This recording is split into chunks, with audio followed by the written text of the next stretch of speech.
So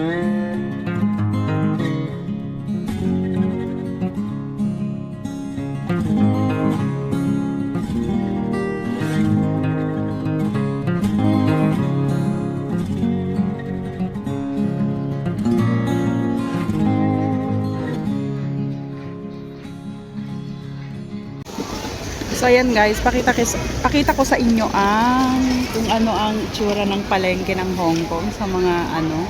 Alam ko naman kasi yung iba nandito rin sa Hong Kong. So ayan. Ayan, parang Pinas lang din. Labas pa lang to. Isa ito sa pinakamalaking palengke dito sa Hong Kong. So labas pa lang to. Meron pa doon sa looban. Ayan, ganyan. Mga prutas. Ayan. Ganyan din parang sa palengke din ng Pilipinas may mga ganyan, ng damit. Ayun. Ayan, umaraw na. Ayan.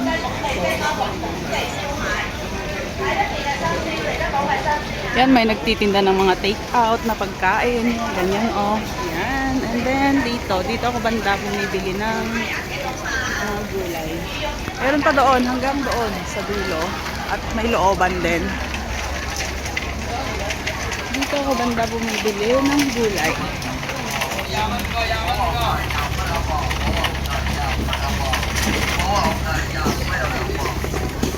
Diyan naman ako bumibili ng karne. Ayan, mga prutas. And dito yung bilihan ko ng gulay. Ayan, mamili muna ako. Ayan, nagpapatuloy ang ating pamamalengke. Ayan. Yung Inday kasi na tanghali nang gumigising. Di tanghali din mamalengke kaya magtiis sa init. Ayan papunta na ako sa looban naman. Kasi may mga suki-suki kasi ako, so yun yung pinupuntahan ko. Pero dito sa labas, nakabili na ako ng gulay, itlog, karne. Meron pa akong karne yung bibilhin sa loob naman. So, ayan. Ayan. Mamaya pakita ko yung loob. Bili pala ako dito ng chicken fillet.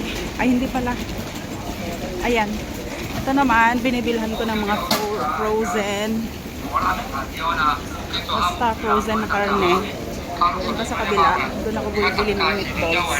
Diyan mababasok ako dyan mamaya sa loob.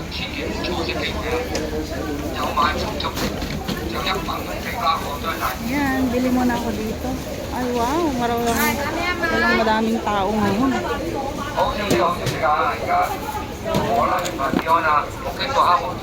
Ito yung bibilhin ko.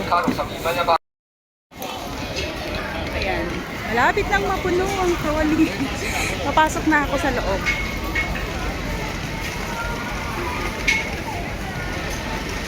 Walang masyadong tao kasi kaninang umaga. Ang hali na kasi ay mag-alauna na. Nakapamalengke na yung iba. Ako sa loob. Ito yung suki ko sa may harap. Pinibilhan ko ng mga dried na mga goods. Ang lamig. Naka-aircon. Hi, oh wait, I need to buy the this one. Yes, one and ayan, ito naman yung loob. Halo-halo din, may gulay, may isda. Ayan, dito ako bumibili ng isda. May karne. Bili tayo ng Ben card. Yun na lang bibilhin ko and then uwi na. Doon banda mga isda din. Dito mga, ayan, ganito. Parang Pilipinas din talaga. Kaibahan nga lang malamig. Aircon dito sa loob. Ayan, bibili muna ako dito ng Ben card. Ito. This one please. Oh, pada na. Ayan, palabas na. Tapos na ako mamalengke. Dadan na lang ako mamaya sa bakery. Bibili ng tinapay. Ayan, init. Wait, tapos na ako mamalengke. Uwian na. Ayan tapos Tapos dito sa Hong Kong, wala namang tricycle na hindi gaya ng Pilipinas na ano, na alam mo yon, pwede kang mag-tricycle kahit malapit lang. Dito hindi, lalakarin mo talaga yung bus stop, punta ka ng bus stop. Ayan. So, tinapay na lang yung bibilhin ko. So, yun lang. Sinare ko lang sa mga gustong makita kung ano ba ang itsura ng ano. So, mga curious, ano ba itsura ng palengke ng Hong Kong. Parang Pinas lang din.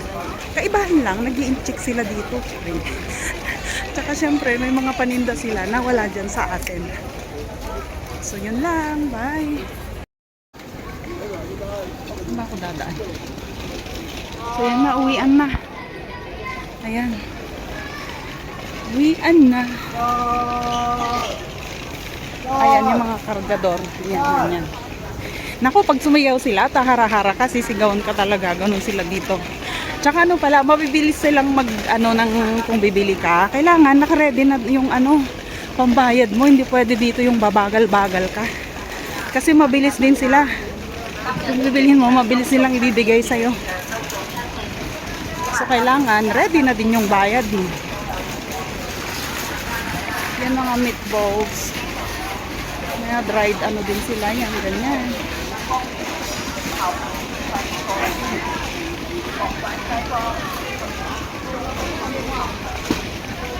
Ganun yung ano nila, oh. Yung siopaw. So, yun na. Palabas na ng market. So, yan guys. Ito na naman ako sa Buwis cellphone na video ko. Ayan, maipakita ko lang yung magandang view sa inyo. Dito ito sa labas ng kwarto nila amo. Ayan. Ayan na, medyo maaliwalas na yung panahon dito sa Hong Kong. May araw na din. Pero sana wag naman umulan mamayang gabi para makapag-chatting na ako. So, diba ang ganda? So, ito yung aking view ng madaming tao. Ibig sabihin, matagal na ako sa aking mga amo. Parang dito na yata ako magme-menopause, charing. So, ayan. Ayan, meron silang ewan ko yan. O, yan. May hinuhukay sila dyan. Nasabi ng alaga ko, parang panibagong stop ng MTR. Ayan. O, diba ang ganda? Nasa 23 floor ako. Pero itong building kasi namin, nakapatong pa sa 4 na palapag na building. Mall kasi yung baba namin. Ayan.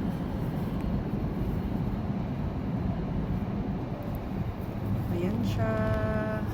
Kaya sa baba namin napaka-convenient. Merong grocery store, merong restaurant, may McDonald's, madami. Ayan. So, yun lang.